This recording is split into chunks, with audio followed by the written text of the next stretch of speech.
마가복음 1장 세례자 요한의 선포. 예수 그리스도의 복된 소식, 곧 메시지는 정확히 예언자 이사야의 책에 나온 대로 여기서부터 시작된다. 잘 보아라.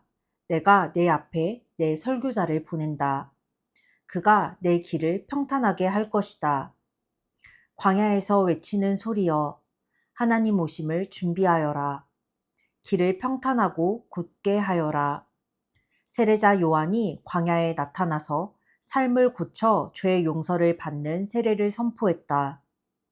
유대와 예루살렘으로부터 사람들이 떼를 지어 그에게 와서 죄를 고백하고 요단강에서 그에게 세례를 받고 삶을 고치기로 결단했다. 요한은 낙타 털로 된 옷을 입고 허리에 가죽띠를 둘렀다. 그리고 메뚜기와 야생 꿀을 먹었다. 요한은 이렇게 전했다. 진짜는 이제부터다. 이 드라마의 주인공은 너희의 삶을 바꾸어 놓으실 것이다. 그분께 비하면 나는 잔 심부름꾼에 지나지 않는다. 나는 너희의 옛 삶을 바꾸어 천국의 삶을 준비시키려고 이 강에서 세례를 주고 있다. 그러나 그분의 세례, 성령의 거룩한 세례는 너희를 완전히 바꾸어 놓을 것이다. 그때 예수께서 갈릴리 나사렛에서 오셔서 요단강에서 요한에게 세례를 받으셨다. 물에서 올라오시는 순간 예수께서는 하늘이 열리고 하나님의 영이 비둘기같이 그분 위에 내려오는 것을 보셨다. 성령과 더불어 한 음성이 들려왔다. 너는 내가 사랑으로 선택하고 구별한 내 아들, 내 삶의 전부다. 하나님 나라가 여기 있다. 동일한 성령께서 즉시 예수를 광야로 몰아내셨다. 예수께서는 광야에서 40일을 밤낮으로 사탄에게 시험을 받으셨다. 들 짐승들이 그분과 함께 있었고 천사들이 그분을 도왔다. 요한이 체포된 뒤에 예수께서 갈릴리에 가셔서 하나님의 메시지를 전파하셨다. 때가 다 되었다. 하나님 나라가 여기 있다. 너희 삶을 고치고 메시지를 믿어라.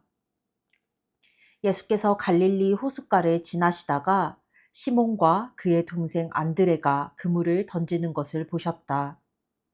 고기잡이는 그들의 평소 직업이었다. 예수께서 그들에게 말씀하셨다. 나와 함께 가자. 내가 너희를 새로운 어부가 되게 하겠다. 잉어와 가물치 대신에 사람을 낚는 법을 가르쳐 주겠다. 그들은 아무것도 묻지 않고 그물을 놓아두고 그분을 따라갔다. 예수께서 호숫가를 10여 미터쯤 더 가시다가 세베대의 아들인 야고보와 요한 형제를 보셨다. 그들은 배에서 그물을 손질하고 있었다. 예수께서 곧바로 그들에게도 똑같이 제안하셨고 그들은 즉시 아버지 세베대와 배와 품꾼들을 버려두고 그분을 따라갔다. 확신에 찬 가르침. 그들은 가버나움에 들어갔다. 안식일이 돌아오자 예수께서 지체하지 않고 회당으로 가셨다. 예수께서는 거기서 가르치며 하루를 보내셨다. 사람들은 종교학자들처럼 궤변과 인용을 늘어놓지 않는 아주 솔직하고 확신에 찬 그분의 가르침에 놀랐다.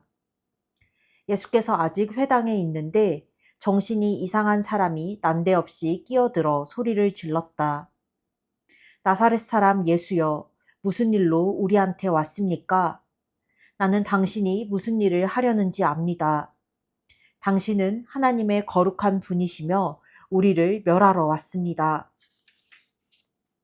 예수께서 그의 입을 막으셨다. 조용히 하고 그에게서 나오너라. 괴롭히던 귀신이 그 사람에게 경련을 일으키고는 큰 소리로 대들면서 나갔다. 거기에 있던 사람들 모두가 믿기지 않는다는 듯 신기해하며 웅성거렸다. 이게 어찌 된 일인가? 이 사람이 더러운 귀신들의 입을 막고 내쫓다니. 말한 대로 이루어지는 새로운 가르침인가? 이 소식이 빠르게 퍼져서 온 갈릴리에 알려졌다.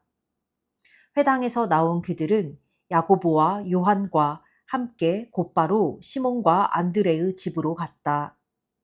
시몬의 장모가 몸져 누워 있었는데 열이 불덩이 같았다. 그들이 예수께 알렸다.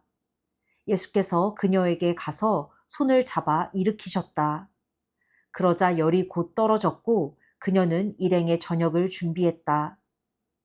그날 저녁 해가 저물자 사람들이 병자와 귀신 들려 괴로워하는 사람들을 예수께 데려와서 온 동네가 문전성시를 이루었다. 예수께서 그들의 병든 몸과 고통당하는 심령을 고쳐주셨다. 귀신들이 그분의 참 정체를 알았으므로 예수께서는 그들이 한마디도 하지 못하게 하셨다. 나병 환자를 깨끗하게 하시다. 날이 밝기 한참 전에 예수께서 일어나셔서 한적한 곳으로 기도하러 가셨다. 시몬과 그 일행이 그분을 찾으러 갔다. 예수를 만나자 그들이 말했다. 사람들이 다 주님을 찾고 있습니다. 예수께서 말씀하셨다. 다른 마을로 가자. 내가 거기서도 전도해야 하겠다. 나는 이 일을 하러 왔다. 예수께서는 갈릴리 온 회당을 다니시며 전도하고 귀신을 쫓아내셨다. 한 나병 환자가 그분께 와서 무릎을 꿇고 간청했다. 원하시면 저를 깨끗하게 하실 수 있습니다. 못내 측은한 마음이 든 예수께서 손을 내밀어 그에게 대며 말씀하셨다. 내가 원한다. 깨끗하게 되어라. 그러자 그 즉시 나병이 깨끗이 사라졌고 그의 살갗은 보드랍고 온전해졌다. 예수께서 그를 보내시며 엄히 명하셨다. 누구에게도 아무 말 하지 마라. 깨끗하게 되었으니 모세가 정한 예물을 가지고 제사장에게 가서 내 몸을 보여라. 그러면 내가 나은 것이 사람들에게 입증될 것이다. 그러나 그 사람은 모퉁이를 돌아서자마자 만나는 사람마다 그 일을 이야기하여 온 동네에 소문을 퍼뜨렸다. 그래서 예수께서 더 이상 시내에 자유로이 드나들지 못하고 외딴 곳에 머무셨다. 그러나 사람들은 온 사방에서 그분을 찾아왔다. 마가복음 2장 중풍병자를 고치시다. 며칠 후에 예수께서 가버나움에 돌아오시자 그분이 집에 계시다는 소문이 퍼졌다. 무리가 문 앞을 꽉 메워서 아무도 드나들 수 없었다. 예수께서는 말씀을 가르치고 계셨다. 사람들이 한 중풍병자를 네 사람에게 들려서 예수께 데려왔다. 사람이 많아서 안으로 들어갈 수가 없자 그들은 지붕을 뜯어내고 중풍병자를 들것에 달아내렸다. 그들의 담대한 믿음에 감동하신 예수께서 중풍병자에게 말씀하셨다. 아들아, 내가 내 죄를 용서한다. 거기 앉아있던 몇몇 종교학자들이 자기들끼리 수군거리며 말했다. 저렇게 말하면 안 되지. 저것은 신성모독이다. 오직 하나님만이 죄를 용서하실 수 있다. 예수께서 그들의 생각을 곧바로 아시고 말씀하셨다. 너희는 어찌 그리 의심이 많으냐? 중풍병자에게 내가 내 죄를 용서한다 고 말하는 것과 일어나 내 들것을 들고 걸어가라 고 말하는 것 중에 어느 쪽이 더 쉽겠느냐? 내가 인자인 것과 내가 어느 쪽이든 행할 권한이 있다는 것을 분명히 보여주겠다. 그러고는 중풍병자를 바라보시며 이렇게 말씀하셨다. 일어나거라. 내 들것을 들고 집으로 가거라. 그 사람은 그 말씀대로 일어나서 들것을 가지고 모두가 보는 앞에서 걸어 나갔다. 사람들은 도무지 믿기지 않아 자신들의 눈을 비볐다. 그러고 나서 하나님을 찬송하며 말했다. 우리 평생에 이런 일은 처음 본다. 의사가 필요한 사람이 누구냐? 예수께서 다시 호숫가를 걸으셨다. 무리가 다시 그분께 왔고 예수께서는 그들을 가르치셨다. 예수께서 거니시다가 알페오의 아들 레위가 자기 일터에서 세금을 걷고 있는 것을 보셨다. 예수께서 말씀하셨다. 나와 함께 가자. 그는 따라갔다. 나중에 예수와 그 제자들이 평판이 좋지 않은 무리와 함께 집에서 저녁을 먹고 있었다. 보기에는 아닐 것 같지만 그들 가운데 적지 않은 사람들이 이미 그분을 따르고 있었다.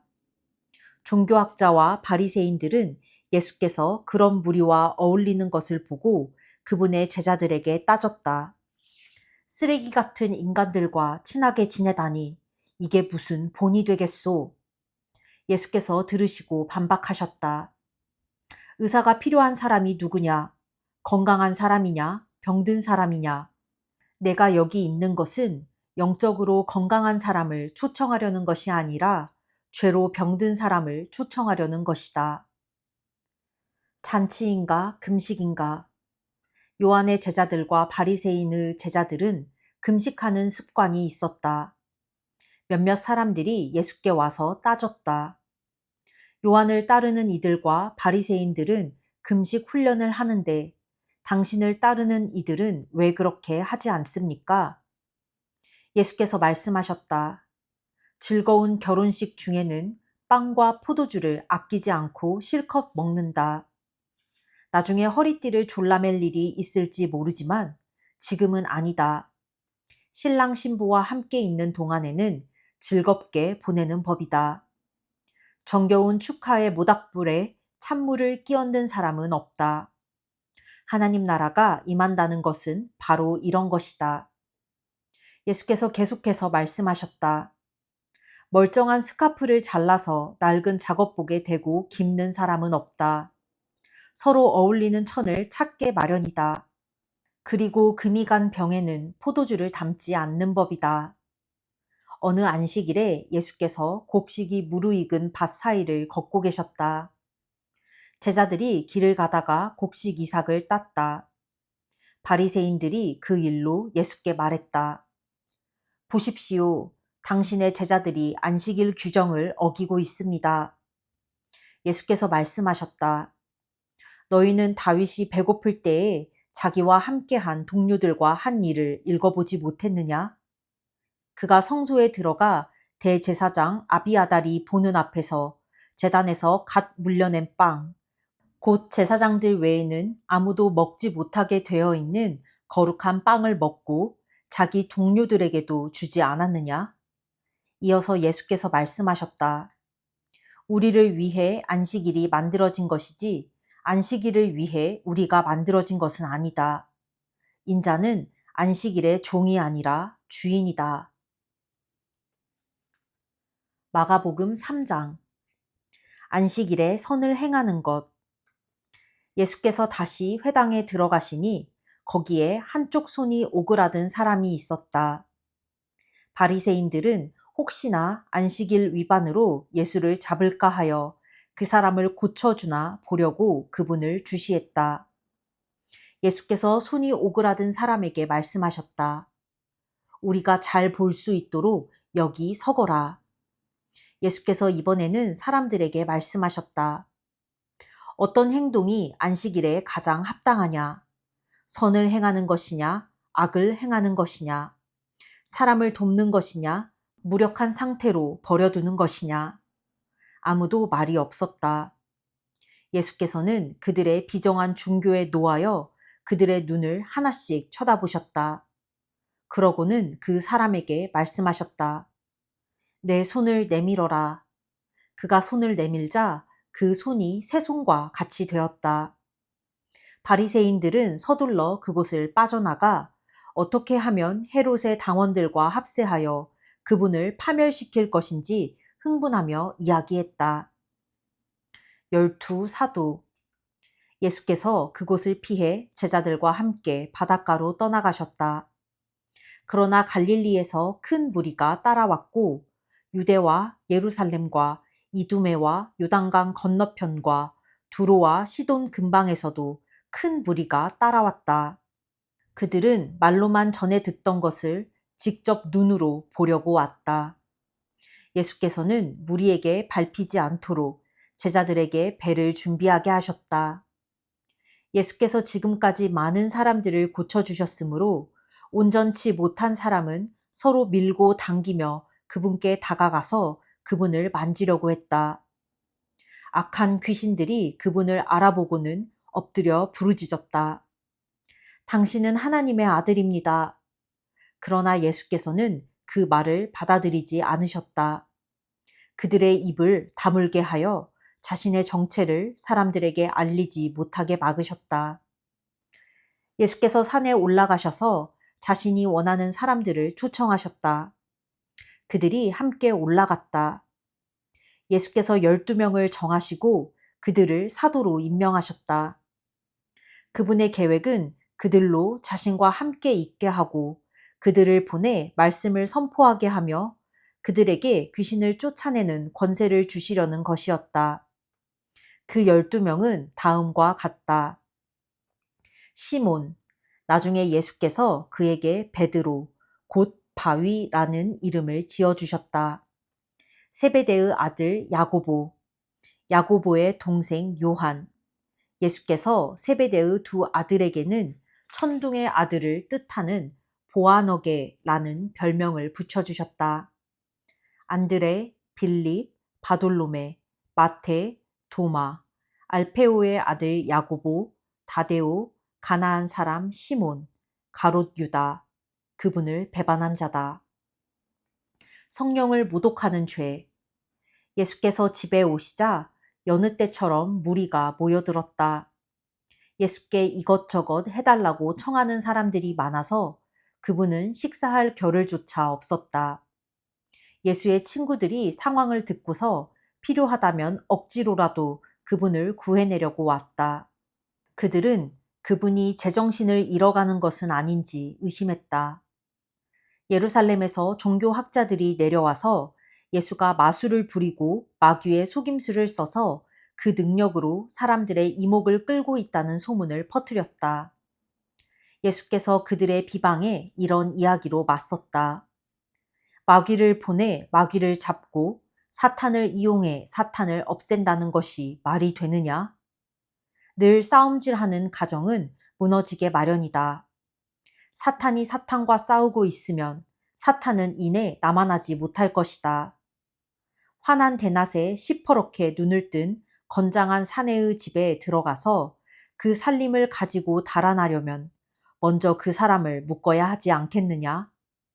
그를 묶으면 집을 깨끗이 털 수 있다. 잘 들어라. 내가 너희에게 경고한다. 용서받지 못할 말이나 행동은 없다. 그러나 너희가 하나님의 성령을 끝까지 비방하면 너희를 용서하시는 바로 그분을 물리치는 것이 된다.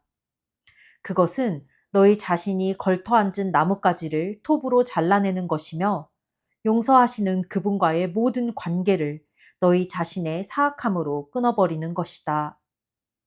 예수께서 이렇게 경고하신 것은 그들이 그분을 악한 자와 한패로 몰았기 때문이다. 순종이 피보다 진하다.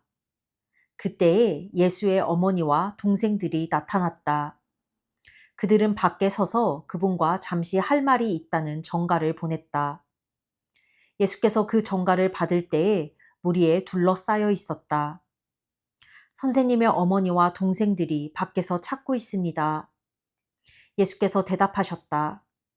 내 어머니와 형제들이 누구라고 생각하느냐? 그러고는 둘러앉은 사람들을 일일이 쳐다보며 말씀하셨다. 내 어머니와 형제들이 여기 바로 너희 앞에 있다. 순종이 피보다 진하다.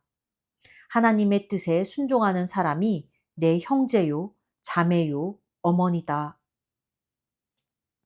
마가복음 4장.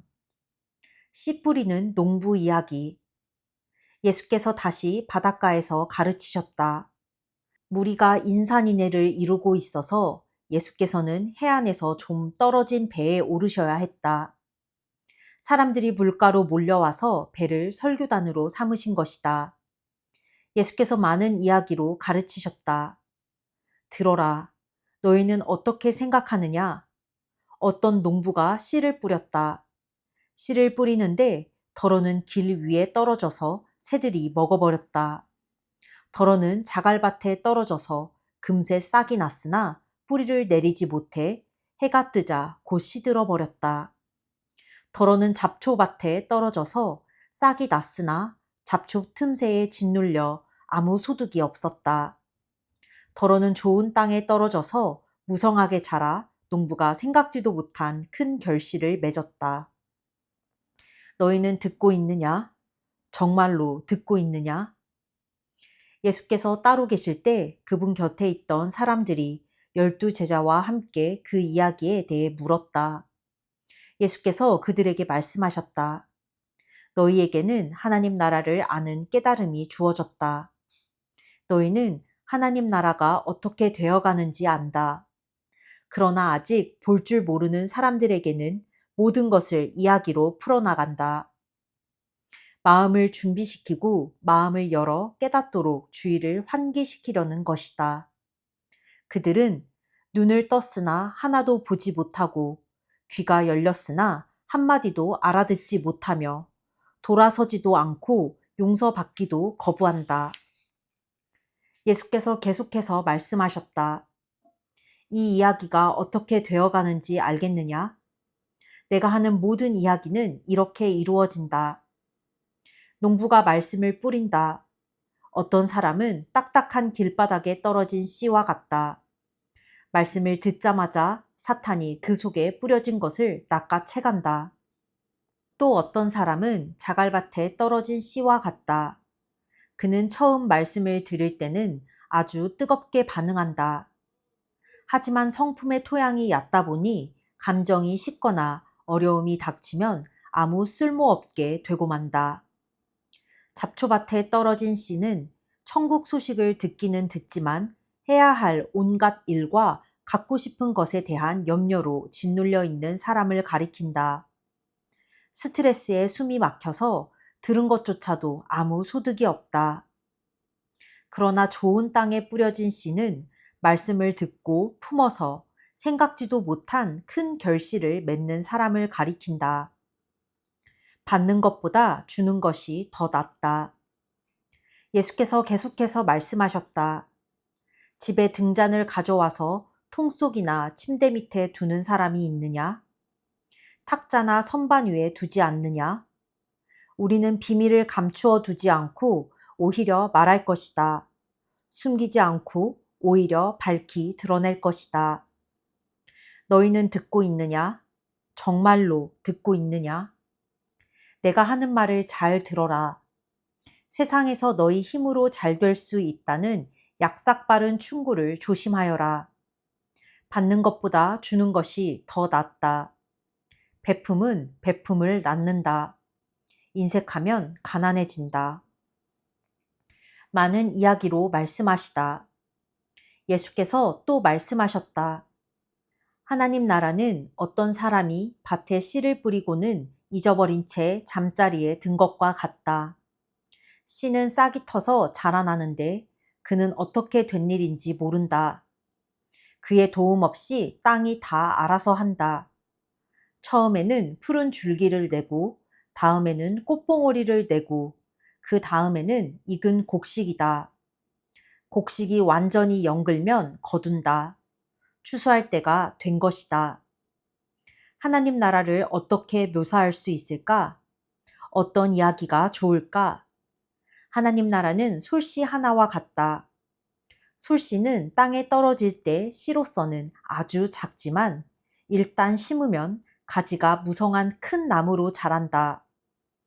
독수리들이 그 안에 둥지를 틀 정도다. 예수께서는 이처럼 많은 이야기로 메시지를 전해주시면서 그들의 경험과 성숙도에 맞게 이야기를 들려주셨다. 예수께서 이야기 없이는 말씀하지 않으셨다. 그리고 제자들과 따로 있을 때에 모든 것을 다시 설명해 주셨다. 혼란스러운 것을 정리하시고 얽힌 것은 풀어주셨다. 바람과 바다를 잠잠케 하시다. 그날 늦게 예수께서 제자들에게 말씀하셨다. 저편으로 건너가자. 제자들은 그분을 배에 계신 그대로 모시고 갔다. 다른 배들도 따라갔다. 그때에 큰 풍랑이 일어났다. 파도가 배 안으로 들이쳐서 배가 가라앉으려고 했다. 예수께서는 배 뒤쪽에서 베개를 베고 주무시고 계셨다. 제자들이 그분을 깨우며 말했다. 선생님, 우리가 빠져 죽게 되었는데 아무렇지도 않습니까? 잠에서 깬 예수께서 바람에게 조용하라고 하시고 바다에게 고요하여라, 잠잠하여라 하고 말씀하셨다. 바람이 숨을 먹고 바다는 호수처럼 고요해졌다. 예수께서 제자들을 꾸짖으셨다. 어째서 너희는 이토록 겁이 많으냐? 그렇게도 믿음이 없느냐? 그들은 놀라고 두려워서 어쩔 줄을 몰라 했다. 도대체 이분은 누구신가? 바람과 바다도 마음대로 부리시다니. 마가복음 5장. 거라사의 귀신 들린 사람. 그들은 바다 건너편 거라사 사람들의 지방에 이르렀다. 예수께서 배에서 내리시자 묘지에서 어떤 미친 사람이 그분께 나아왔다. 그는 거기 무덤 사이에서 살았다. 아무도 그를 잡아둘 수 없었다. 사슬을 채울 수도 결박할 수도 없었다.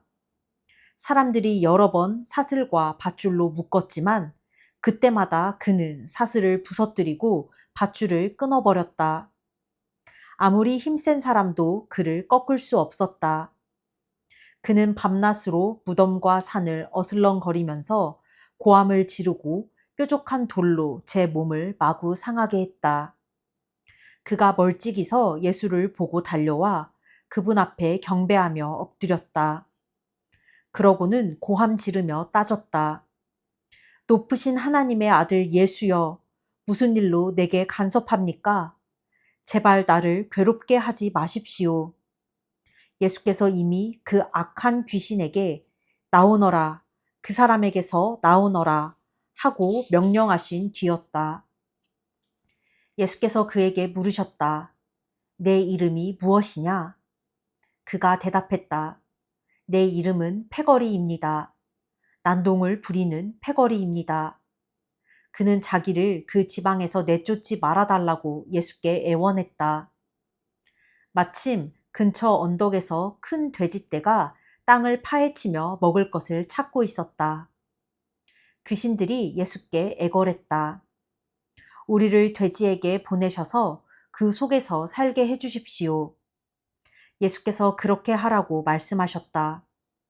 그러나 돼지떼의 형편은 그 사람의 형편보다 더 나빠졌다. 돼지들이 미쳐서 벼랑으로 우르르 몰려가더니 바다에 빠져 죽은 것이다. 돼지를 치던 사람들이 혼비백산하여 도망쳐서 시내와 마을에 그 이야기를 전했다. 다들 어찌된 일인지 보고 싶어 했다. 사람들이 예수께 다가와서 보니 미친 사람이 단정한 옷차림과 멀쩡한 정신으로 앉아 있었다. 그는 더 이상 걸어다니는 정신병원이 아니었다. 그 일을 처음부터 목격한 사람들이 귀신 들린 사람과 돼지떼에게 벌어진 일을 그들에게 말해 주었다. 그들은 처음에는 두려워하다가 나중에는 언짢아 했다. 돼지들이 익사한 것 때문에 기분이 상했던 것이다. 그들은 예수께 그곳을 떠나 다시는 오지 말라고 당부했다. 예수께서 배에 오르실 때에 귀신한테서 놓인 그 사람이 자기도 함께 가게 해달라고 간청했으나 그분은 허락하지 않으셨다. 예수께서 말씀하셨다. 내 집, 내 가족에게 가거라. 주께서 무엇을 하셨고 어떻게 너를 불쌍히 여기셨는지 그들에게 이야기하여라.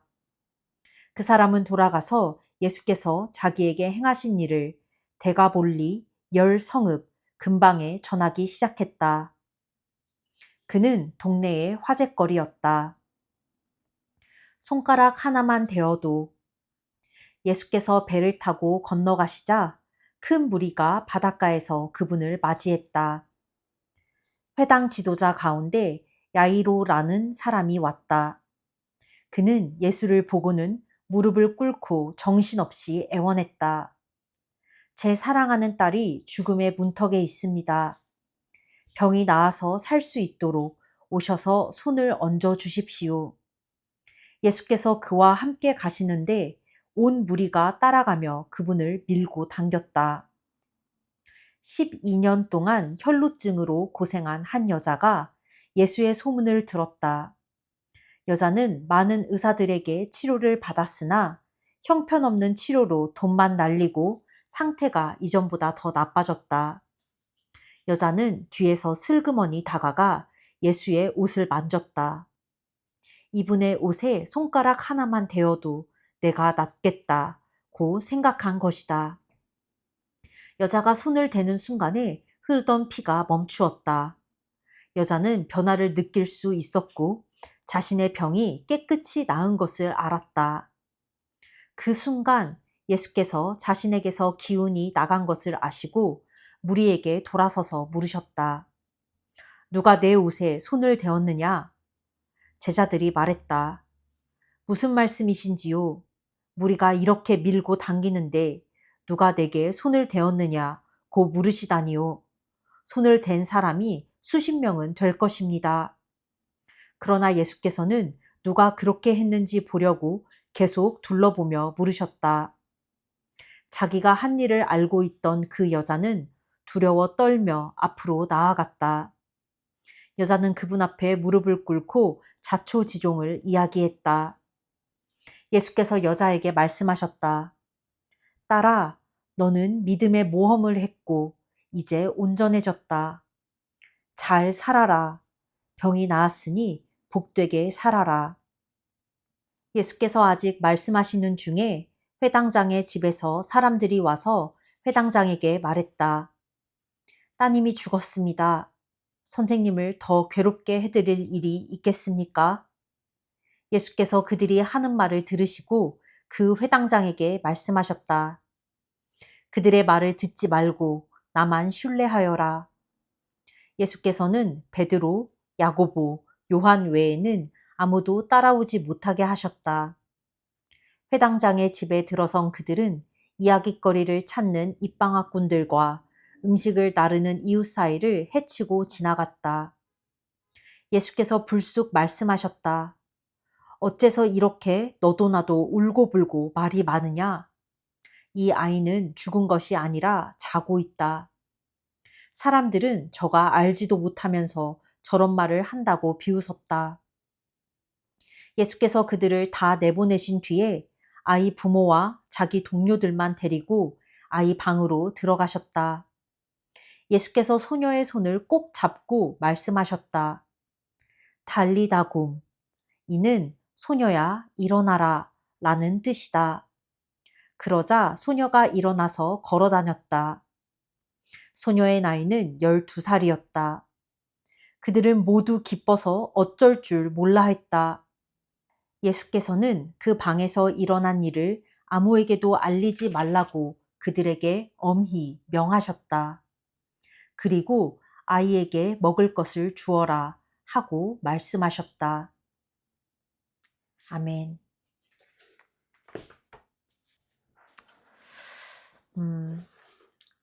오늘 마가복음의 말씀은 마태복음에서 나왔던 그런 사건들이 반복해서 등장한다.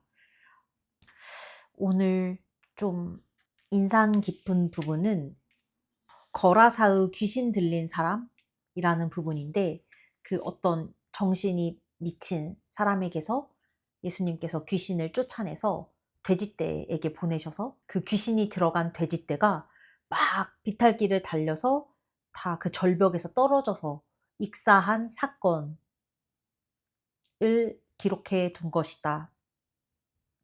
이 사건이 있고 나서 주변 사람들이 특히 이 돼지떼를 치던 사람들이 너무 놀라서 마을로 가서 사람들에게 말을 하는데 그 마을 사람들이 처음에는 너무 놀라고 두려워했다가 나중에는 언짢아 한다. 그 이유는 돼지떼가 익사해서 그 사람들에게는 지금까지 그 귀신에 들려서 정신병자로 살아간 사람이 그, 그 병에서 회복되고 다시 온전한 정신의 사람으로 건강한 사람이 됐다는 것이 중요한 게 아니라 우리의 재산, 우리의 자산인 돼지떼가 하루아침에 죽어버렸네? 가 더 중했던 것이다. 사람 목숨보다 귀한 게 있을까? 그 사람의 건강보다 귀한 게 있을까? 누군가의 온전한 삶보다 자신들의 재산이 더 중요했던 것이다. 이렇게 사랑이 메마르고 돌봄이 메마른 세대에 예수님께서 말씀을 전하고 계셨던 것이다. 혹시 나도 이런 실수나 잘못을 저지른 적이 있진 않을까? 나의 소유와 나의 재산을 어느 한 생명의 회복보다 더 중하게 여겼던 적이 없을까?